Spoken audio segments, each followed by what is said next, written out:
Originally, when the Athletic Village was born as an idea between myself and Boone Pickens, I thought you could probably build a first-class baseball stadium for $20 million. Then I guessed higher at $40 million. And November, we had a meeting at WW Steel between Rick Cooper and Craig Abbott from Manhattan Construction Company and Jim Hassenbeck, our architect, Joe Hall from the Board of Regents, and we looked at the final bid numbers, and it was $60 million, and I thought we'd done a pretty good job to figure out some way to scratch together 50, and gosh, to be $10 million short, and needing to get this thing off the ground, and not wanting to borrow any money. I mean, what do you do? So immediately we started talking about how do you value engineer this, how do you cut, what do you cut?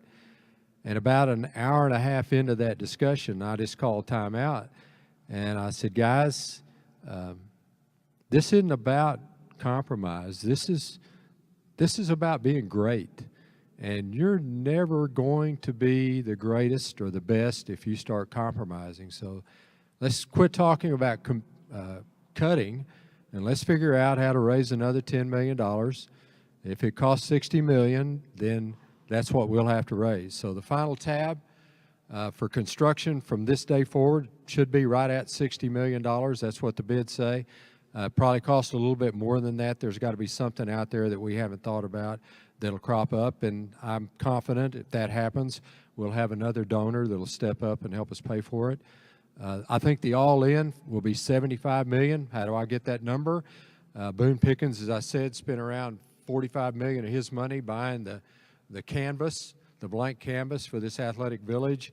If you just look at the land mass that we're going to take up with this baseball stadium, we're probably at about $10 million of that, and then probably $5 million in design and schematics to get to this point. So that $15 million of sunk cost plus the $60 million that we're about to spend going forward gets us to a grand total of $75 million, and I think that it'll be well worth it.